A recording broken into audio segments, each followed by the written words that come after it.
Greetings, YouTubers. Tis I, Terry, and I'm here with another video for you.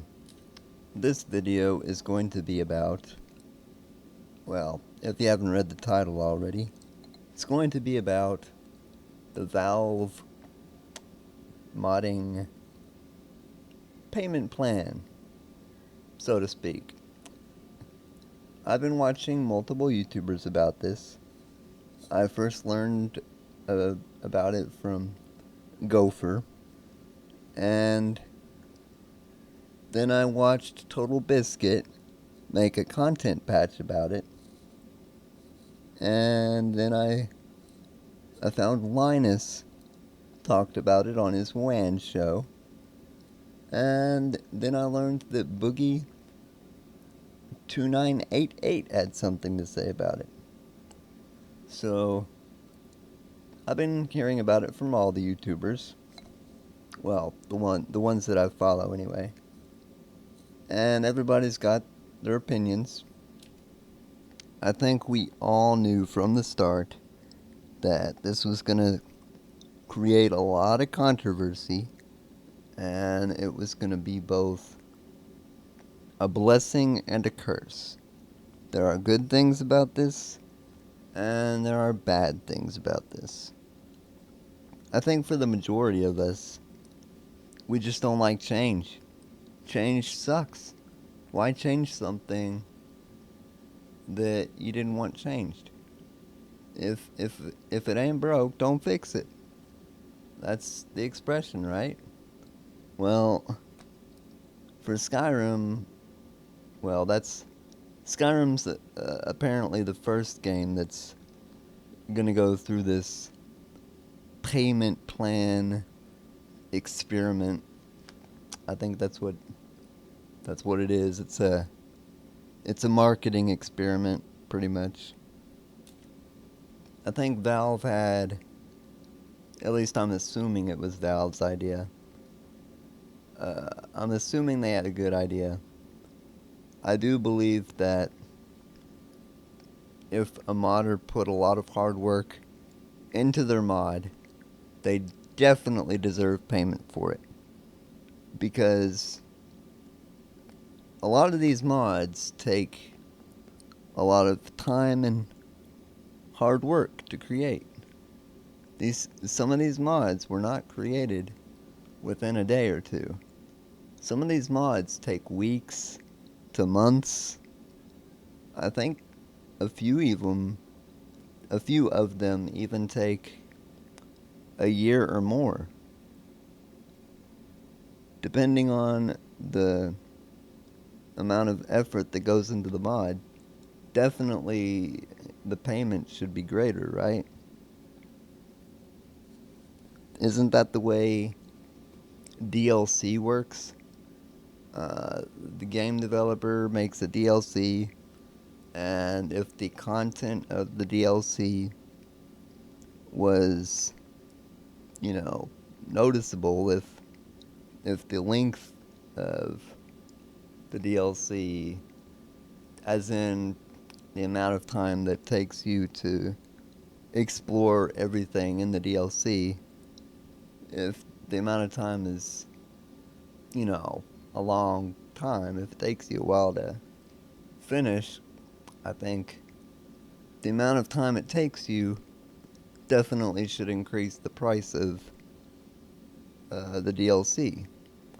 I think the same could be said with mods.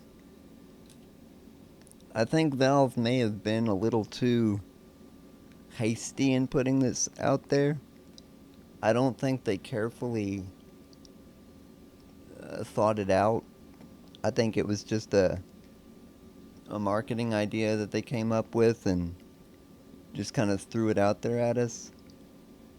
I don't know how much careful planning went into this, but I think it was a little rushed, because I feel like they could have definitely gone about this a better way.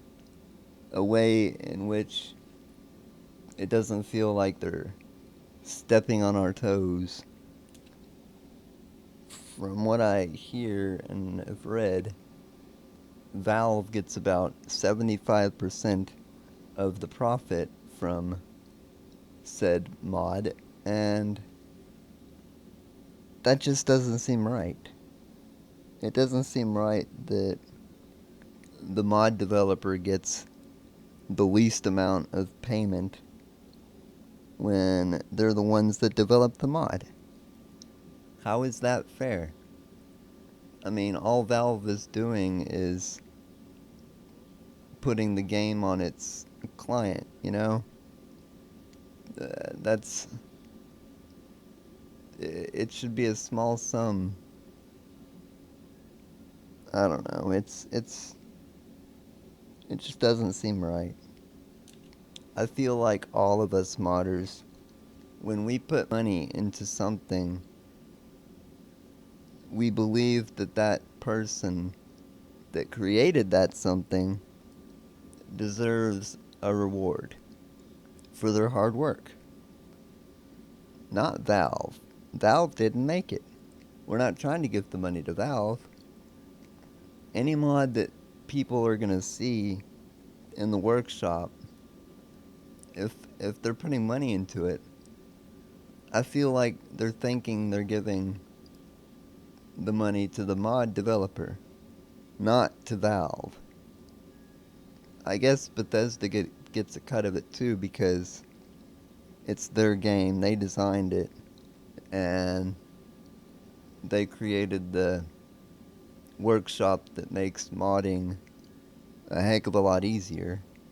So I understand Bethesda getting a share of the income, but I feel like the way the money's dished out is just it's not right to the mod developer. They definitely deserve a better cut. So I feel like the best way they could have gone about this is for just to, put a easy to use donation button on every mod page and encourage people to donate to modders or mod developers. I mean, just encourage donating, because if people love something, they're gonna donate. They're gonna give.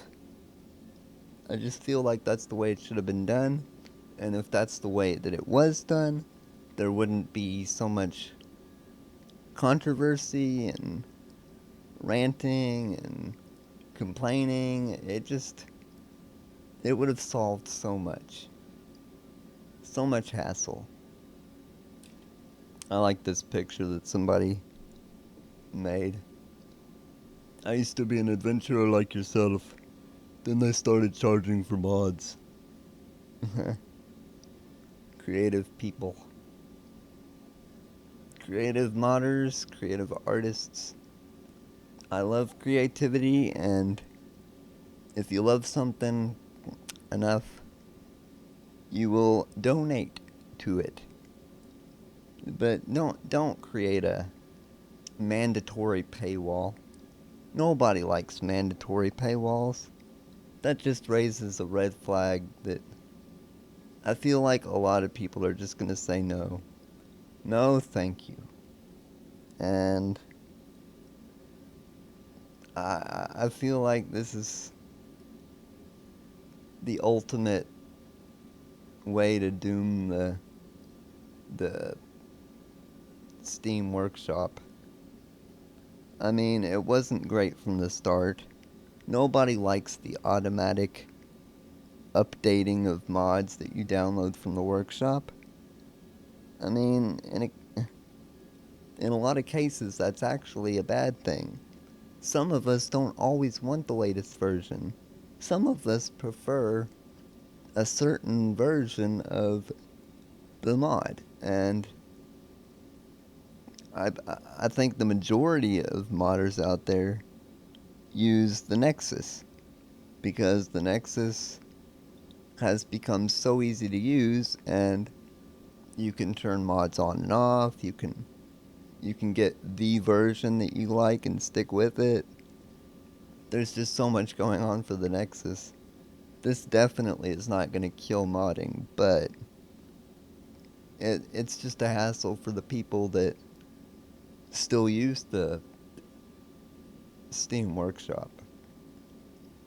But yeah, there you go.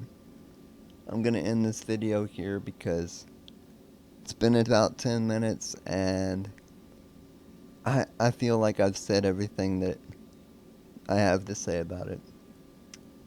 The verdict is I've got mixed feelings. It's going to be bad, it's going to be good.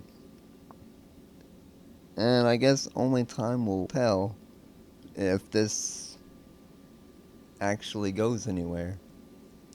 If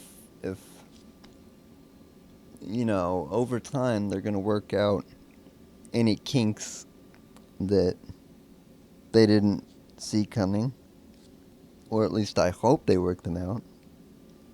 Well, anyway, only time will tell. And maybe if they do something about it, Francis will cheer up. Let's hope so. Let's hope so. That's it for this video, guys. Take care, and have a lovely day.